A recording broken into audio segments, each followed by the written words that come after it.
Yo, yo, yo. Welcome back to another episode of Shy Bulls Podcast with the Cognac Boys. Look, on today's episode, we know this is the last game of the season, but we got to pose the question. How can the Chicago Bulls use this Pistons game to prepare for the Raptors in the play-in game? Ooh-wee. I know Unc got some fire, but Yes, y'all sir. already know. You got to hear that music first. Cognac. Gang.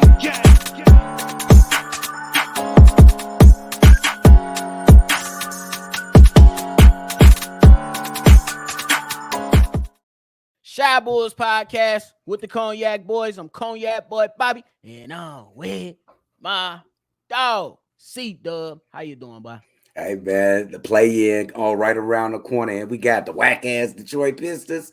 Let's go, man. Oh, bro. If y'all like what y'all listening to today, hit the like button and subscribe to the channel if you haven't done so already. As Unc mentioned, later today, this afternoon, early in the afternoon, honestly, we take on the Detroit Pistons. We got a matchup, but we got to keep it up. Don't nobody care about no damn Detroit Pistons. But the question is, how can the Bulls, first rip, how can the Bulls use this Detroit game to prepare for the Raptors game since all the starters are expected to at least play? We don't know how long, but they are expected to play. Wow. I know we've been begging this team to get some continuity. AK been screaming, we going to go with continuity at the trade deadline. And I don't know if we can get any in one game. But we're going to go through the motions like we trying to get some continuity through this game with the Detroit Pistons. I know we've been the Joel Embiid to the Detroit Pistons like he is to us. You know what I'm saying? They haven't beaten us in probably 5 years. Or I don't know. It's just been a long time since the Detroit Pistons beat us. So this is a really bad gauge. Not the topic, but it's a real bad gauge of the Toronto Raptors, because when you think of the Toronto Raptors, you think length, and more length. Bro. You know what I'm saying? Wingspan. Detroit, it's just a bad team. They don't have anybody there that's really comparable to the Toronto Raptors team, but the Bulls can go into this game and try to do everything solid. Try to get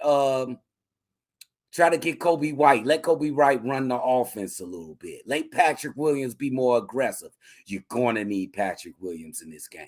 If Patrick Williams don't perform in this Toronto Raptors game, we're not even getting a chance to win.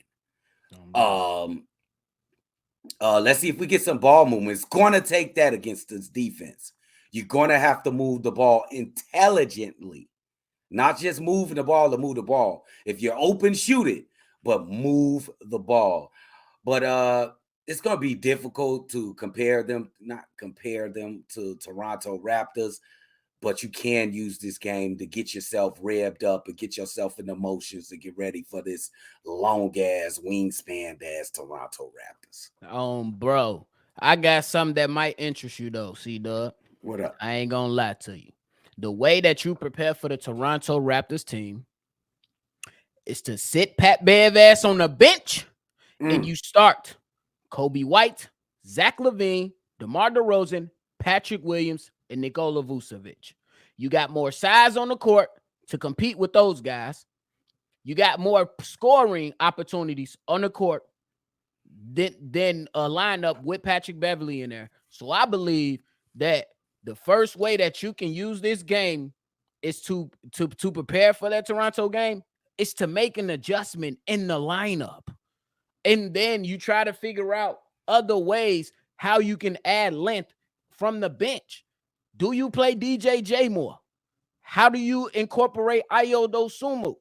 We love Patrick Beverley, but at what moment of the game can you use him to be effective against the Toronto Raptors? We know this game really don't matter. We locked in the 10 seed. It is what it is. But my point is, you need to throw out a lineup, Billy Donovan, which I don't have much of hope in that he's going to do anyway. No fucking way. But if you want to have a chance, you throw in a lineup with size, and more offense to see what they can give you. Because typically we already know, you know best. You've been watching basketball for 50 years. It's bust. 20 years. Rotations typically shrink in the playoffs, and the Oh, best players deserve to play. I believe it starts with changing the lineup. What do you say to that? oh, that's actually a great point, nephew. To compete with this team, like I just said earlier, Patrick Williams is going to have a great game. And what's the best thing to do to boost him to get in that great game?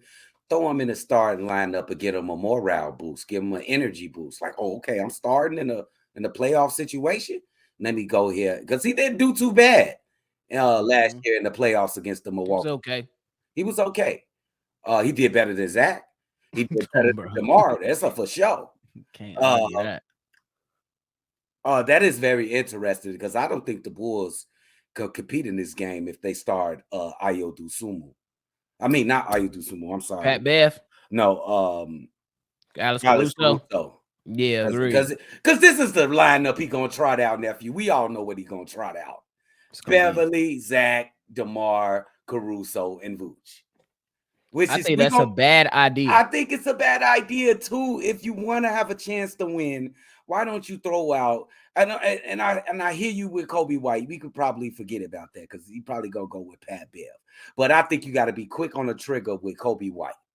You gotta go Pat Bev, Zach LaVine, DeMar DeRozan, Patrick Williams, and Vucevic.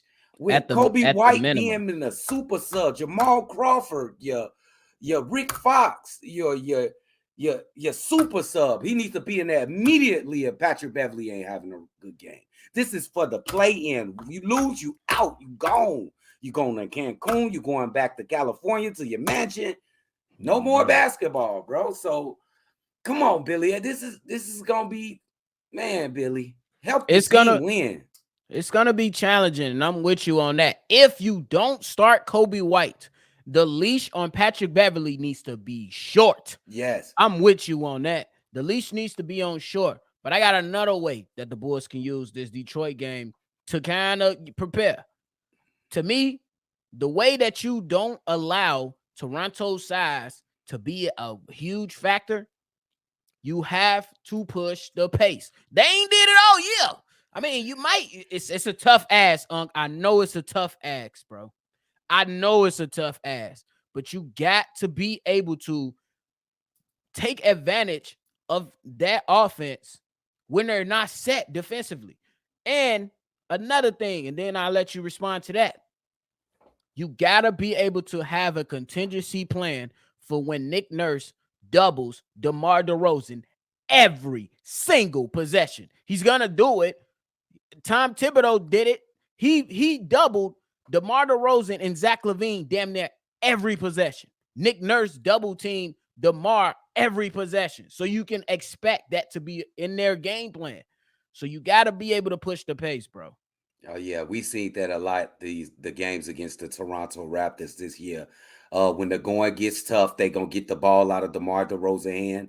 They gonna get the ball out of Zach LaVine hand, and mostly it's not really much you can strategize about it. You have to get rid of the ball immediately. What are you thinking about? Both of them, they make dumb turnovers, throw the ball to the Toronto Raptors, and that's how the Toronto. We usually got leads against these guys.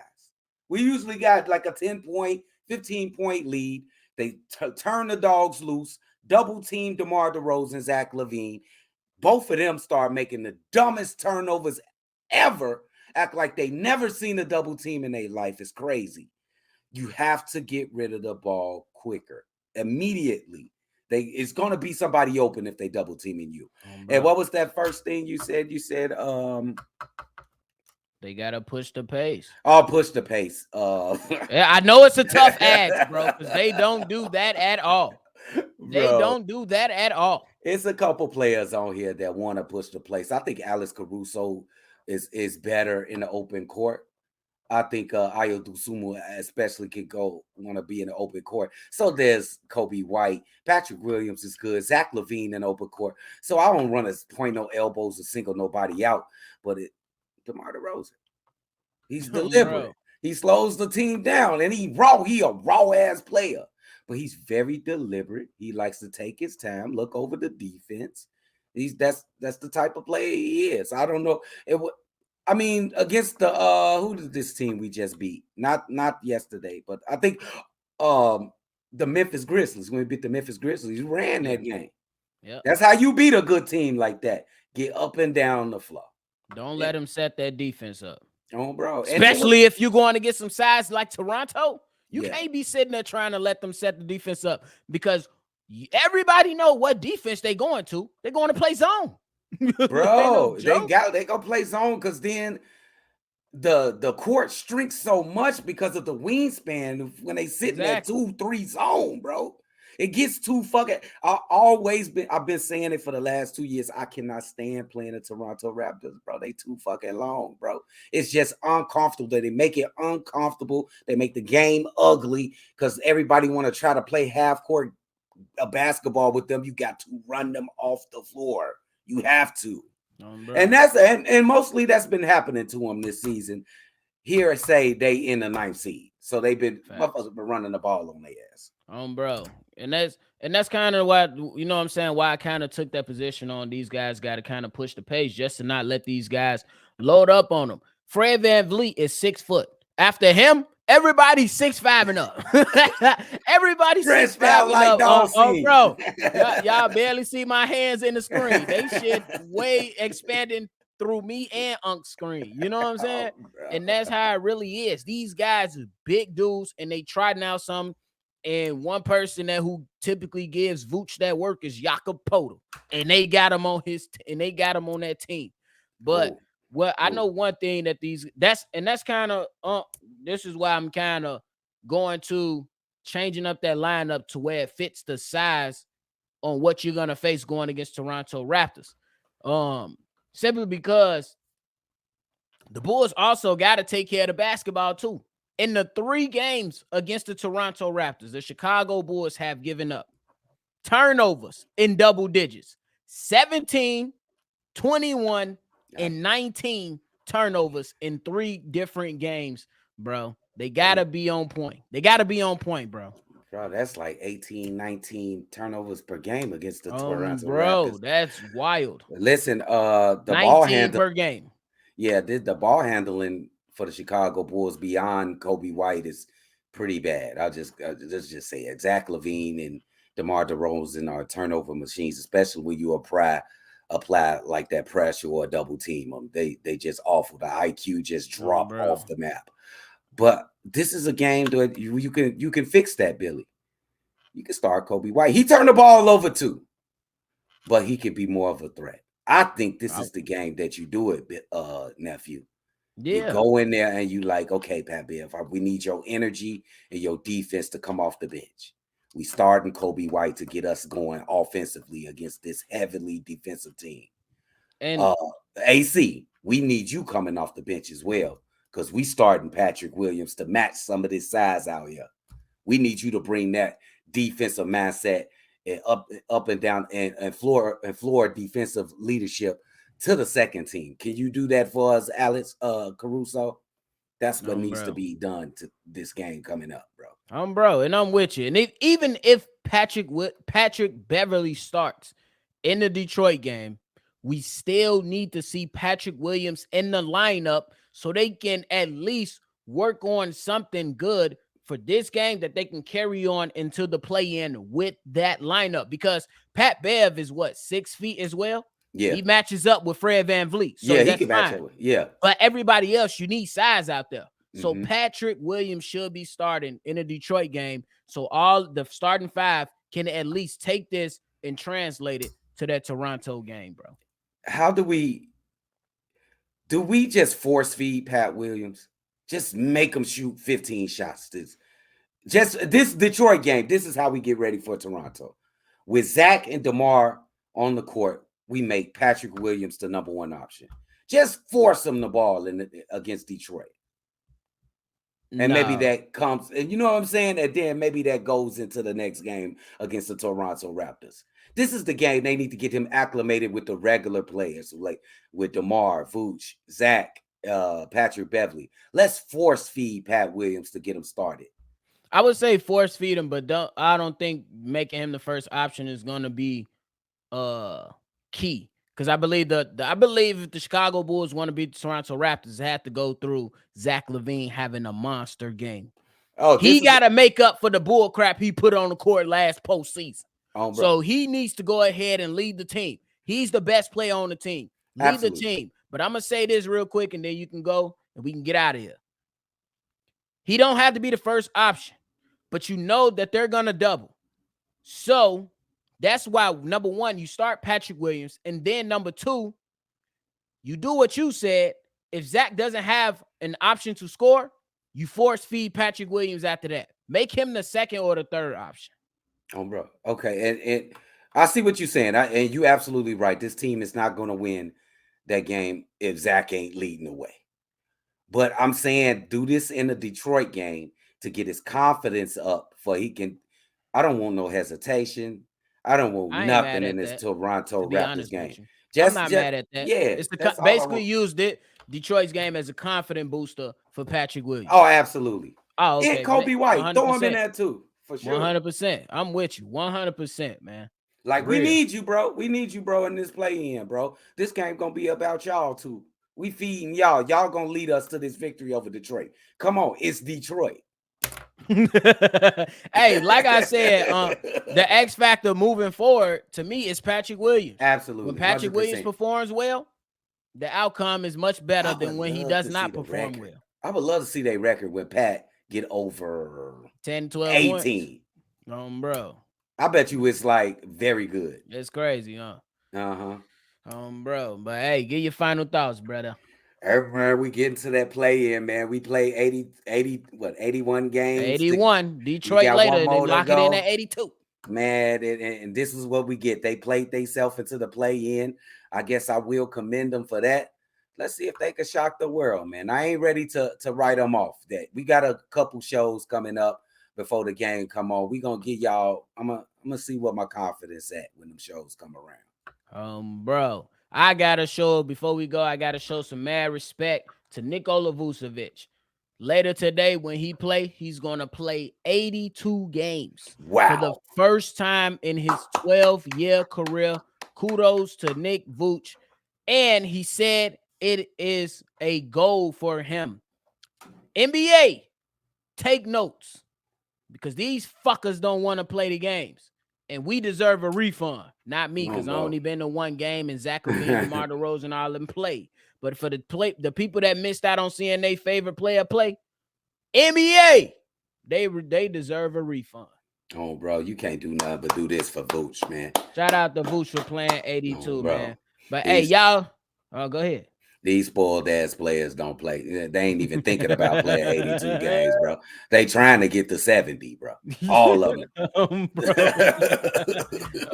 Bro. But hey, man, y'all let us know how y'all feeling in the comment box on how the Bulls can use this Detroit Pistons game to prepare for the play-in. Let us know. And then while you at it, use 1 second to hit the like button and subscribe. That's a quick boop boop. It's one. See, you see how that? One. It's that quick. One. So hit the like button, subscribe to the channel. And if you want to be on any voicemail, go ahead and leave some text message or voicemail 773-242-9219. It's another episode of Shy Boys Podcast with the Cognac Boys. Aunt got him a little drinky drink. My cup empty. I know y'all gonna say, damn, it's early. It don't matter, man. We out. We gonna catch y'all later on the live call. Cognac.